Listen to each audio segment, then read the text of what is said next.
Hi, welcome to Enter the Bunker, where we launch you into thriving. Each week we talk about a different virtue that can be used as a building brick to build your own personal bunkers. We share personal stories, as well as tips and tricks to help you thrive instead of survive. So sit down, relax, and enter the bunker.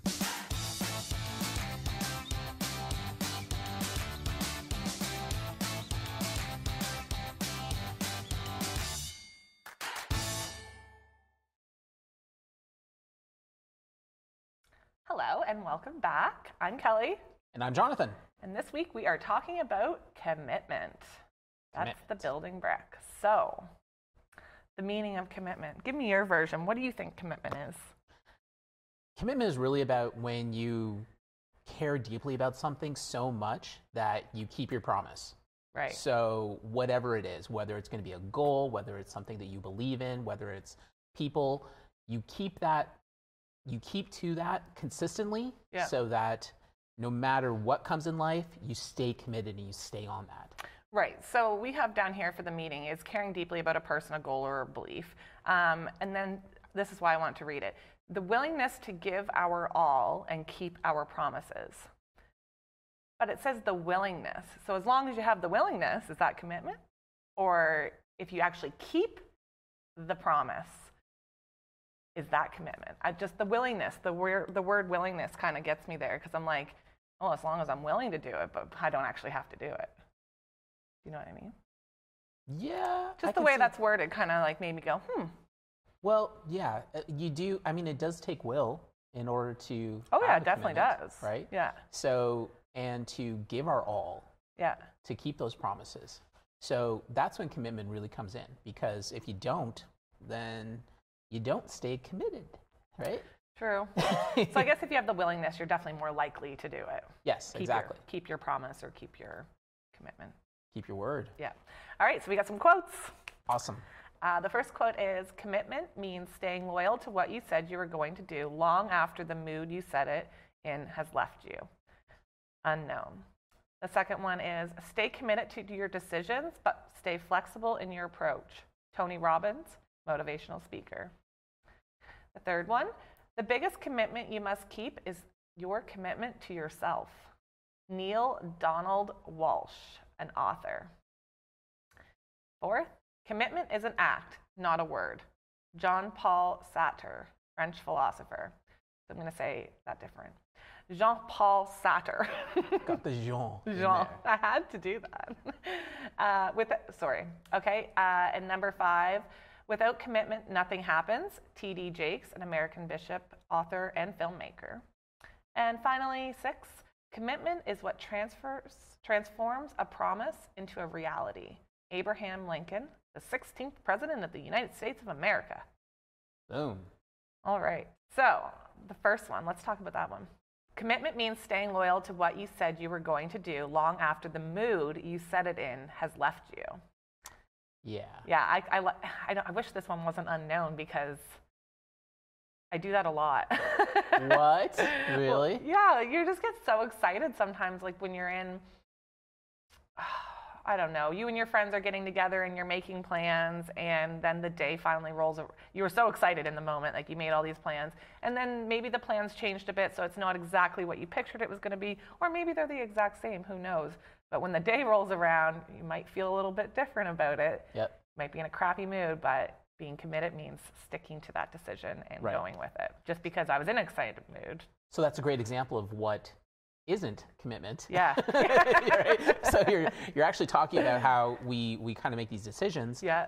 But because we lack that willingness to actually give it our all, then it doesn't turn into a commitment. So it's almost like your thoughts on these things are like seeds. Yeah. And you're kind of throwing them out there, but then you're not really tending to them so they can grow. Right. Right? So commitments are like that. So they start with decisions, but then they're like seeds that you're planting, and if you don't tend to them and give them the environment so that they continue, the willingness, then they're not going to grow. So that's a great example of what people do all the time. Like they're constantly like saying, "Yeah, I'll do this, I'll do that," but then they don't actually do it. Right. Right.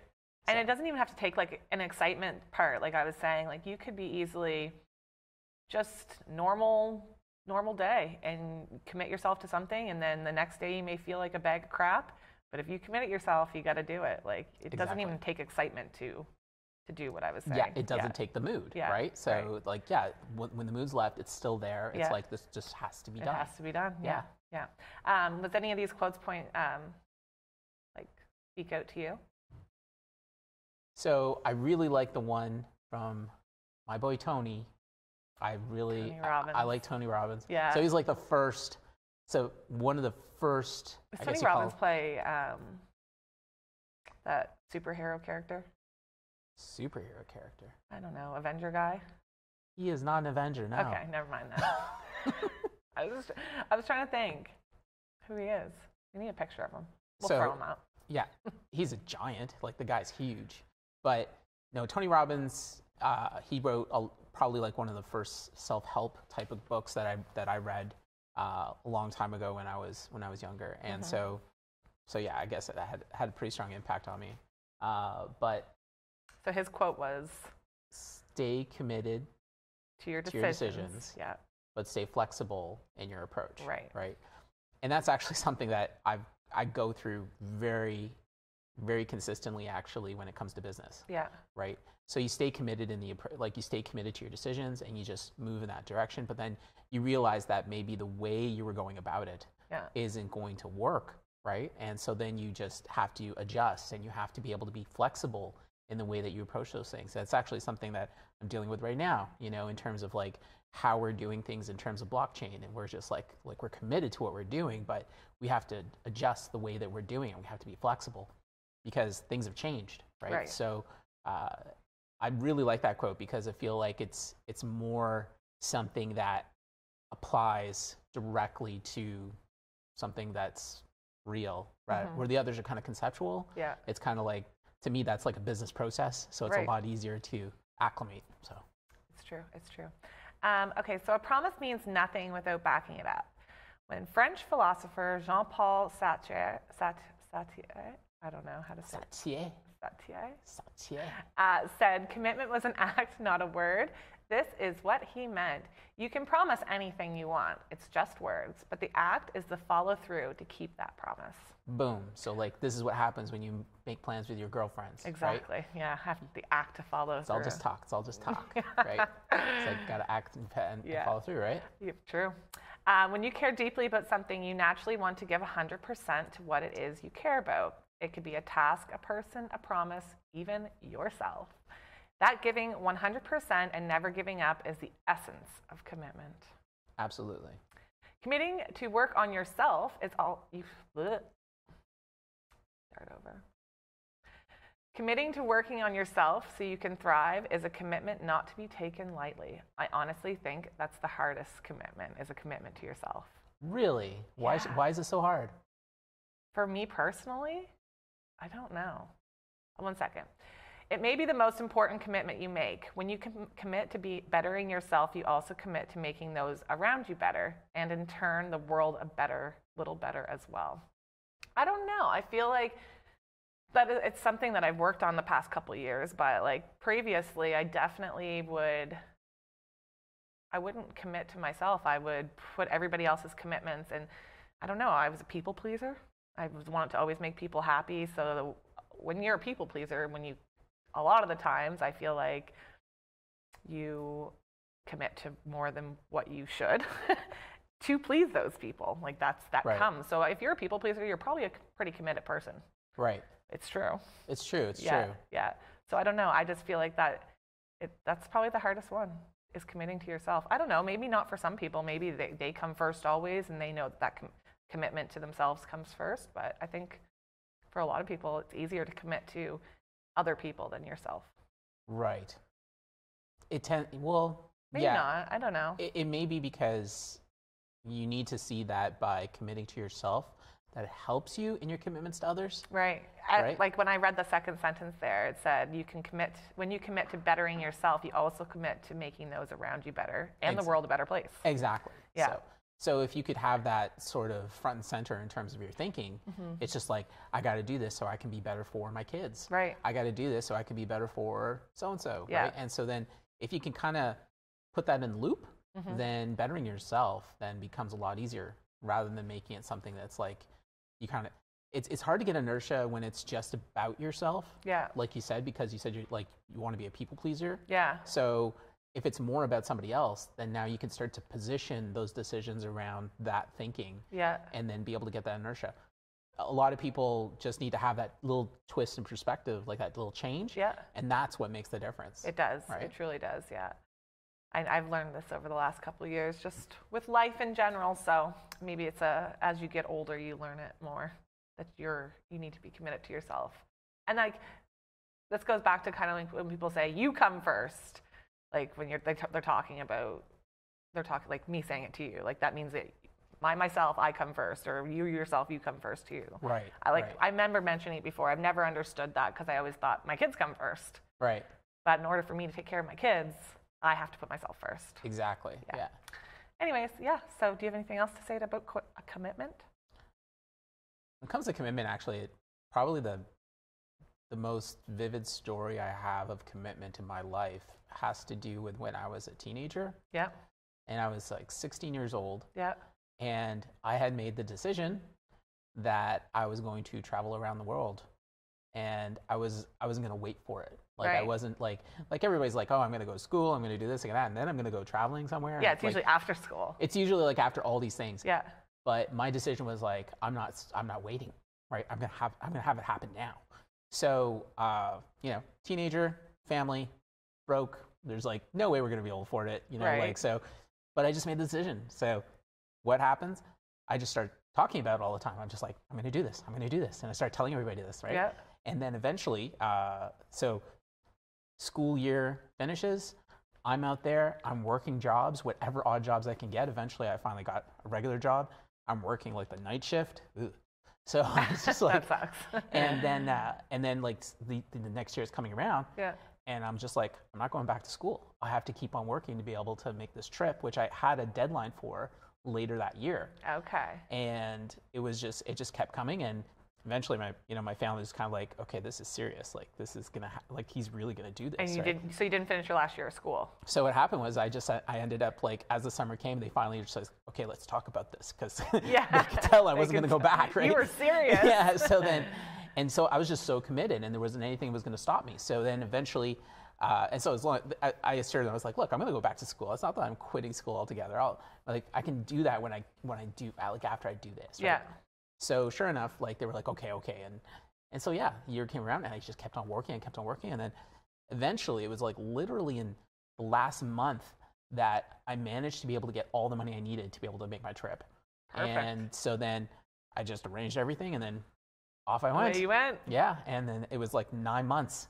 How long were you away for? 9 months? 9 months. That's like crazy. Yeah, and by then I'd turned 17, and I was just all by myself around the world. I turned 18 when I was in China. Did you go back to the same high school? No. No, you finished it in a different high school? Yeah, what happened was actually I just called up one day, and like I just called home one day, and they're just like, come home, we're moving. So I was just like, okay, I think I was in Hungary at that point or something. I was in Hungary, I think, at that time when I made that call. And so I had to find my way back really quickly. So I just started trekking back.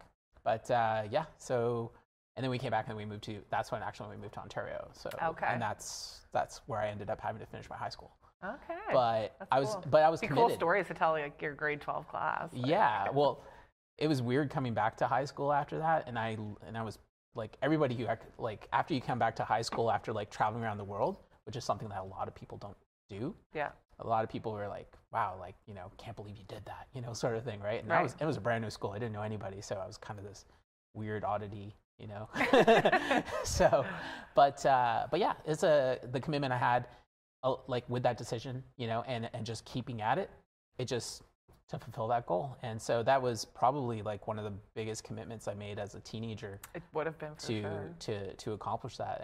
And yeah, most amazing experience ever. Yeah. Like, so many stories wrapped in that 9 months. You've told a few on previous podcasts and lives and stuff too. Yeah. Actually, right before your story here, it got me thinking too. Do you think there's certain things that you're obligated to be committed to? Or is it always a choice? I guess it's always a choice, no matter what. Like I'm talking about like kids.